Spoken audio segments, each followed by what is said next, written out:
মৃত্যুবার্ষিকী 40 5 দিনের দোয়া মাহফিল, মিলাদ মাহফিল, কোরআন খতম, এগুলো জায়েজ না বেদাত?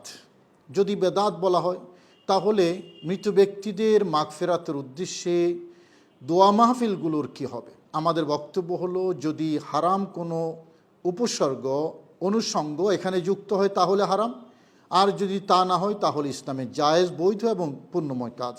আসসালামু আলাইকুম রহমতুল্লাহি ওবরাকাতু। বিসমিল্লাহ ওসসালাতু ওয়াসসালামু আলা রাসূলিল্লাহ ওয়া মান ওয়ালা, আম্মা বাদ।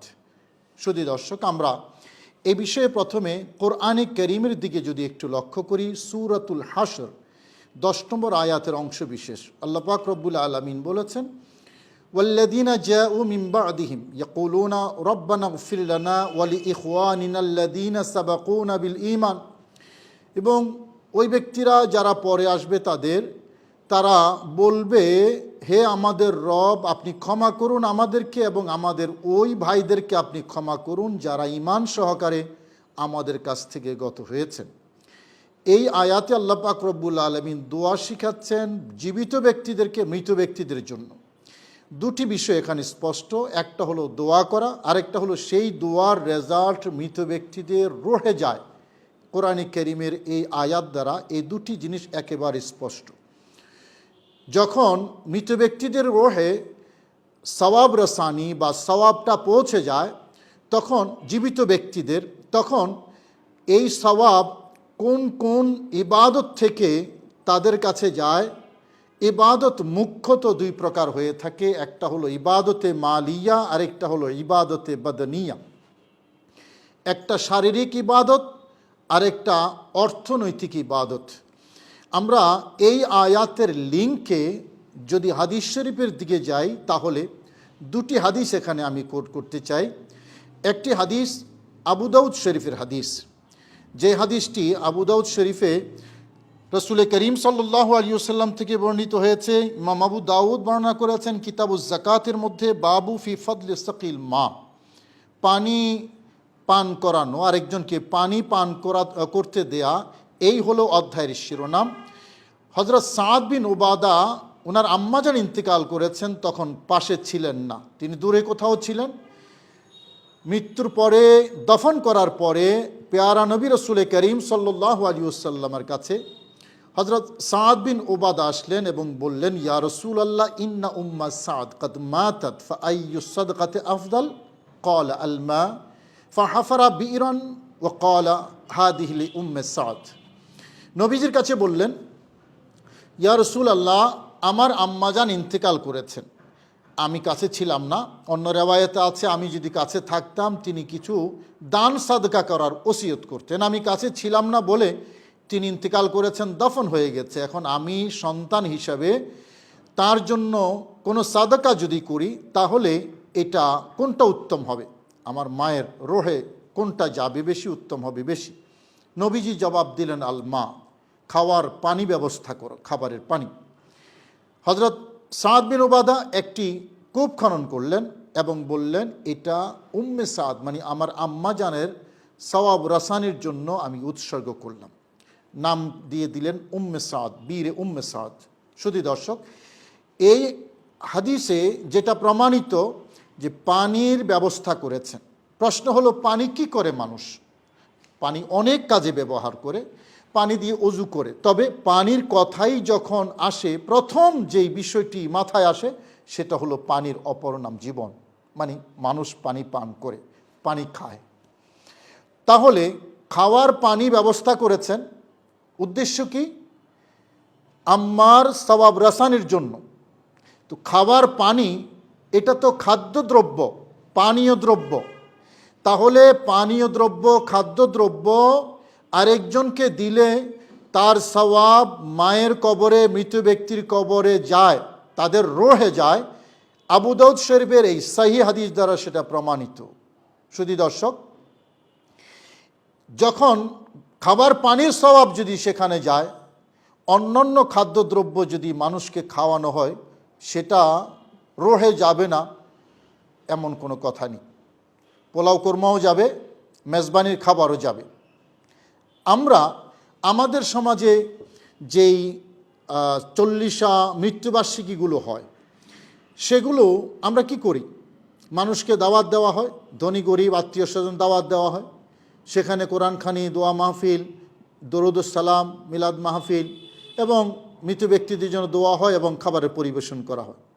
কেউ মিষ্টি জাতীয় খাদ্যদ্রব্য দেয়, কেউ পোলাও কুরমা দেয়, কেউ বিরিয়ানি দেয়, বাস।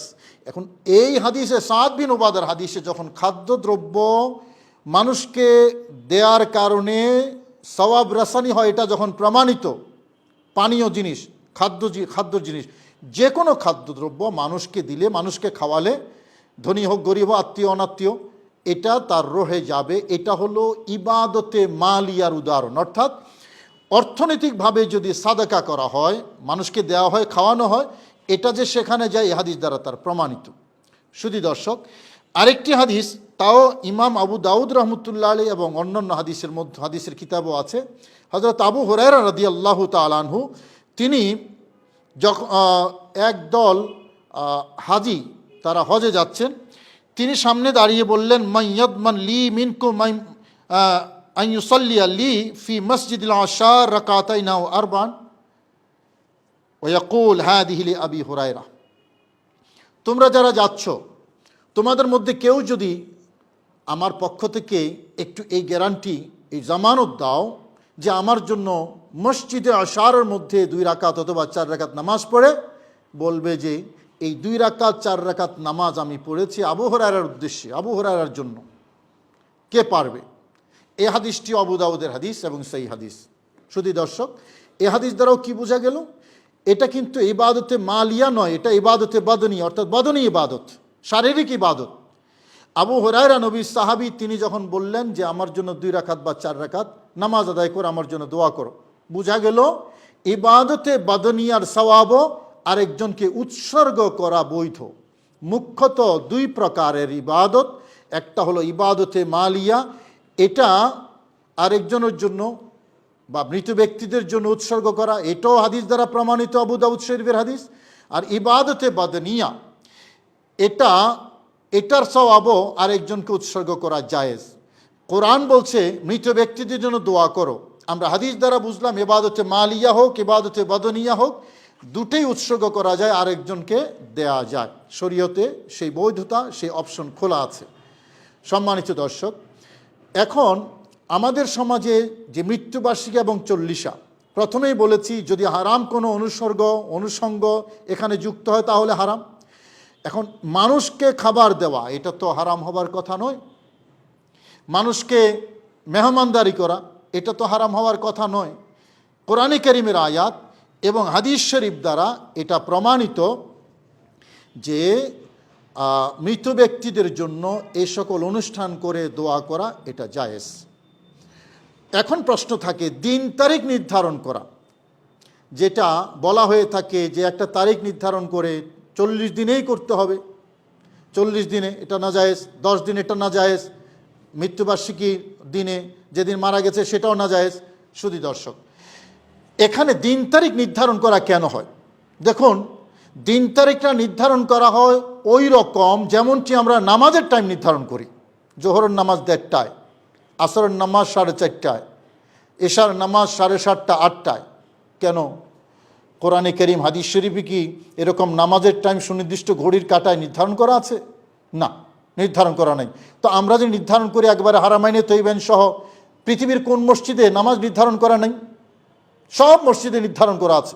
শরীয়ত তো 8:30টায় নির্ধারণ করেনি, আপনি কে নির্ধারণ করার? কি কারণে নির্ধারণ করলেন?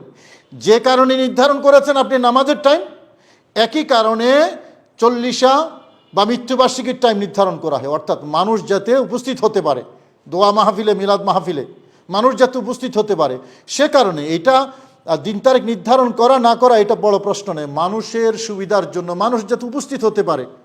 হ্যাঁ, যদি কেউ মনে করে যে 40 দিনেই করতে হবে, অন্য দিনে করা যাবে না, তাহলে সেটার মধ্যে শরীয়তের দৃষ্টিকোণ থেকে সমস্যা আছে। কিন্তু এটা এই নিয়তে করে না যে 40 দিনেই করতে হবে, বরং এই কারণে, এই উদ্দেশ্যে করে, এই কারণে করে মানুষ যাতে ওই নির্দিষ্ট দিনে নির্দিষ্ট সময়ে যাতে উপস্থিত হতে পারে। সুপ্রিয় দর্শক, সাধারণ মানুষের জন্য বোধগম্য হওয়ার জন্য আমার এতটুকুই যথেষ্ট। আমি আজকে যেটুকু আপনাদেরকে বলেছি, এখানে আরেকটা প্রশ্ন থাকে, কেউ কেউ মিলাদ মাহফিল নাম দেয় না, দোয়া মাহফিল নাম দেয়। আবার কেউ কেউ এমন আছেন যে তারা চল্লিশা বা মৃত্যুবার্ষিকীর নাম দেয় না, মসজিদে গিয়ে হুজুরকে বলে, হুজুর আমার আব্বাজান আজকে মারা গেছেন, একটু দোয়া করবেন, তো হুজুর দোয়া করে দিচ্ছেন, দোয়া মাহফিল হচ্ছে। শুধু দর্শক, এটা একটা শুভঙ্করের ফাঁকি। মিলাদ মাহফিল না বলে দোয়া মাহফিল বলা, চল্লিশে না বলে দোয়া মাহফিল বলা। দোয়া মাহফিল কোথায় আছে? দোয়ার কথা আছে কোরআন হাদিসে, দোয়া মাহফিলের কথা তো নেই। মিলাদ মাহফিলের বিকল্প হিসেবে দোয়া মাহফিল চালিয়ে দিয়ে সবটাই করা হচ্ছে। মিলাদ মাহফিল হলে নাজায়েজ, মিলাদ মাহফিল হলে বেদাতের ফতোয়া আসছে। মনে রাখবেন, দোয়ার কথা আছে, মিলাদ মাহফিলের কথা নাই, দোয়া মাহফিলের কথা নাই।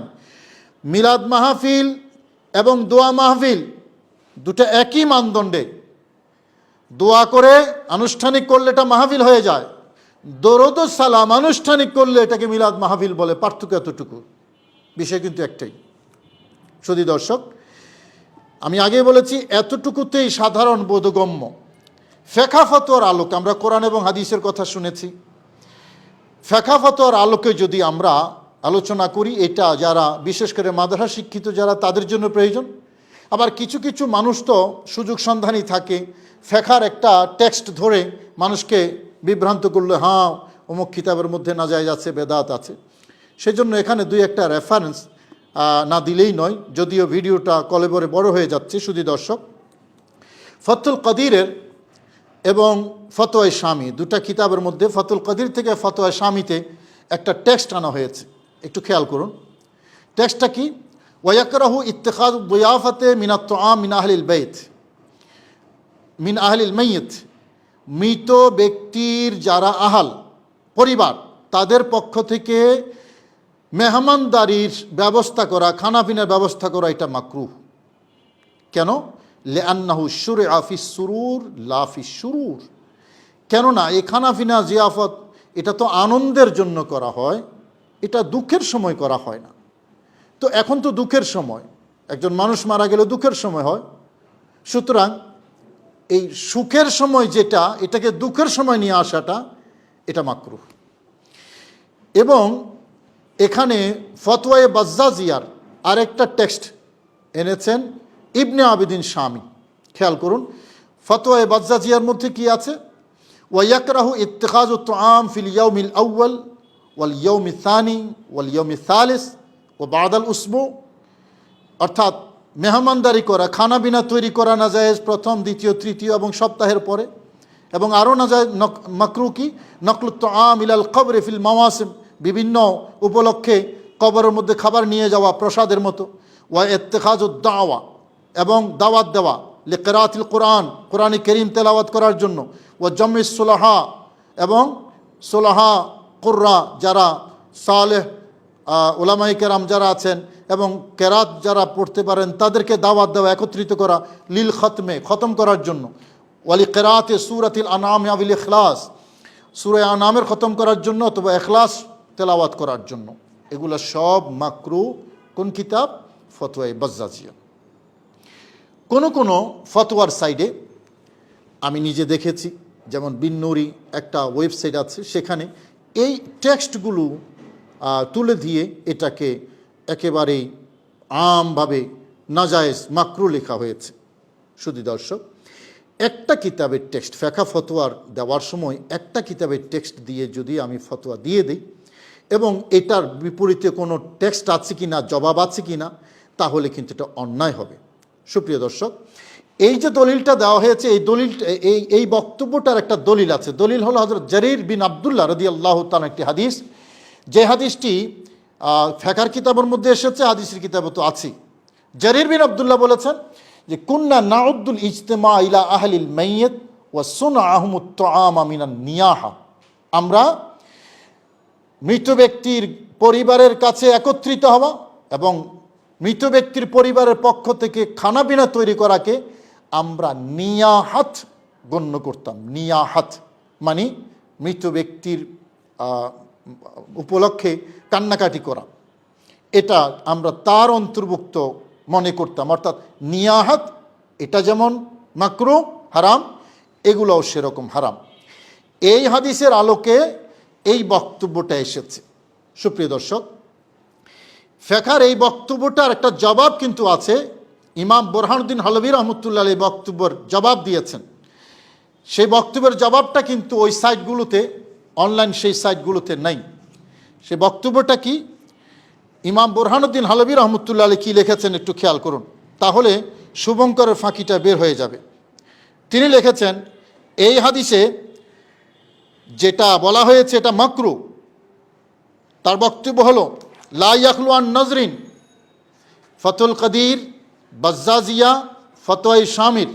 এই বক্তব্য এটা প্রশ্নাতীত নয়, এখানে প্রশ্ন আছে। কারণ লিআন্নাহু লা দলিল আলাল কারাহাতে, এই হাদিস এবং এই কথার মধ্যে মাকরু হওয়ার কোনো দলিল নাই।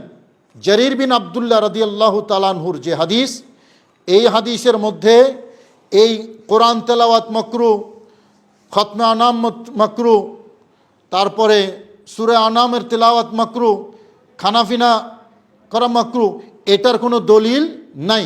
কেন দলিল নাই খেয়াল করুন। দলিল নাই এ কারণে, বড় জোর এটা প্রমাণ করে কোন দিন? প্রমাণ করে হলো যেই দিন মানুষ মারা গেছে, এটা সেই দিন খানাপিনা তৈরি করা মাকরু। এই হাদিস দ্বারা সেই দিন খানাপিনা নিষেধ হতে পারে, তাও এটা মাকরুহে তানজিহি হতে পারে। তার প্রমাণ কি, তার দলিল কি? কারণ আরেকটি হাদিস আছে পেয়ারা নবী রাসূল করিম সাল্লাল্লাহু আলাইহি ওয়াসাল্লামের পক্ষ থেকে।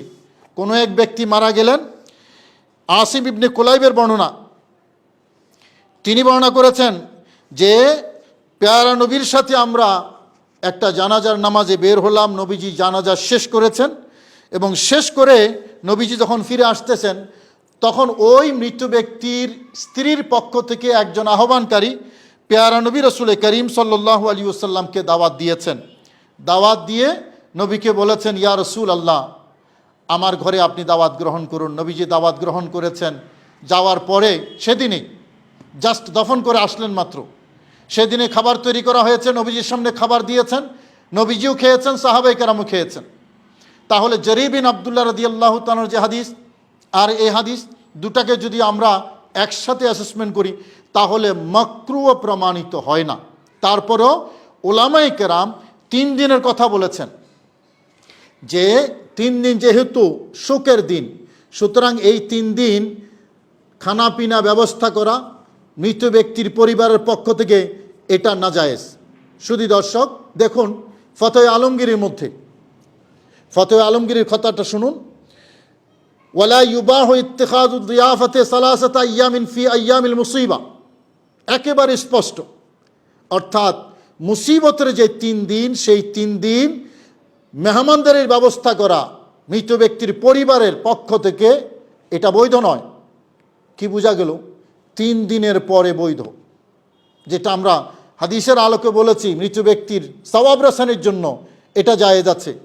এবং এটা তো ফতোয়া আলমগীরি। ফতোয়া বাজ্জাজিয়া, ফতোয়া তাতারখানিয়া, ফতোয়া তাতারখানিয়ার মধ্যে, এটা হানিফি মাযহাবের বিখ্যাত একটা ফতোয়ার কিতাব, বলেছেন ওয়ালা ইউবাহু ইত্তিখাযু দিয়াফাতি ইনদা সালাসাতি আইয়ামিন, 3 দিন পর্যন্ত মেহমানদারি করা মৃত ব্যক্তির পরিবারের পক্ষ থেকে বৈধ নয়।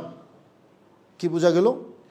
নবীজি সাল্লাল্লাহু আলাইহি ওয়াসাল্লামের হাদিস এবং ফিকহার টেক্সটগুলোর আলোকে 3 দিনের পরে মৃত ব্যক্তির সওয়াব রাসানির জন্য, তার মাগফিরাতের জন্য যেই দোয়া মাহফিলের নামে হোক, মিলাদ মাহফিল নামে হোক, 40-এর নামে হোক, 40 দিনে হোক বা অন্য দিনে হোক, মৃত্যুবার্ষিকীর নামে হোক, মৃত্যুবার্ষিকীর দিনে হোক বা অন্য দিনে হোক, ঘরে হোক, মসজিদে হোক, ইন্ডিভিজুয়ালি হোক বা আনুষ্ঠানিকভাবে হোক, যেভাবে হয় এই অনুষ্ঠানগুলো এবং তাদের জন্য মেহমানদের জন্য মেহমানদারি করা ইসলামী শরীয়তের আলোকে বৈধ, হোক সেটা ইবাদতে মালিয়ার অন্তর্ভুক্ত অথবা ইবাদতে বাদনিয়ার অন্তর্ভুক্ত, যেটাই হোক মৃত ব্যক্তির কাছে সেই সওয়াবটা যাবে, তারা উপকৃত হবে। শুধু দর্শক, আমরা তো সংক্ষেপে বললাম, আরও বিস্তারিত বহু আলোচনা আছে। ইমাম ইবনে কাইয়ুম কিতাবুর রূহের মধ্যে বিস্তারিত আলোচনা করেছেন, জালালউদ্দিন সুয়ুতি আলোচনা করেছেন, ইবনে রজব হাম্বলি আলোচনা করেছেন। শুধুমাত্র একটা টেক্সট উল্লেখ করে বিভ্রান্তির সৃষ্টি করা, এটা খুবই দুঃখজনক। অনুষ্ঠানের শেষে আমরা যে কথাটি বলবো, মাকাসিদে শরিয়া, শরীয়তের উদ্দেশ্য কি, আল্লাহ এবং রসুলের উদ্দেশ্য কি? উদ্দেশ্য হলো মৃত ব্যক্তির নাজাত। আল্লাহ এবং রসুল চান, শরীয়ত চায় মৃত ব্যক্তি নাজাত, যেভাবে হোক নাজাত পেয়ে যাক সে কারণে ঈমান সহকারে যদি একজন মানুষ যায়, তার জন্য একটা দরজা খোলা রাখা হয়েছে তার উপকারের জন্য, যদি ঈমান থাকে। যেহেতু শরীয়তের মকসদ হলো তার উপকার, তার নাজাত, তো এই যে মকসদে শরঈ, সেই মকসদে শরঈ এটা ফুলফিল হবে বেদাত ফতোয়া দিলে নাকি উইন্ডোটা খোলা রাখলে? আপনি বেদাত ফতোয়া দিয়ে যদি এই তেলাওয়াত, এই মাহফিল, এই দোয়াগুলো যদি আমরা বন্ধ করে দেই, এই সাদকাগুলো যদি বন্ধ করে দেই, তাহলে মকসদে শরঈ যেটা, শরীয়তের মকসদ যেটা, এটা ফুলফিল হচ্ছে না, মৃত ব্যক্তি উপকৃত হচ্ছে না। সে কারণেই শরীয়ত এই উইন্ডোটা খোলা রেখেছে, সাদকায়ে জারিয়া ইল্লা মিন সালাস, তিনটি যেই সদর রাস্তা আছে সেই রাস্তা দিয়ে সেখানে যায়। এই উইন্ডোগুলো কেন খোলা রেখেছেন? ওই মকসদের শরীরের কারণে।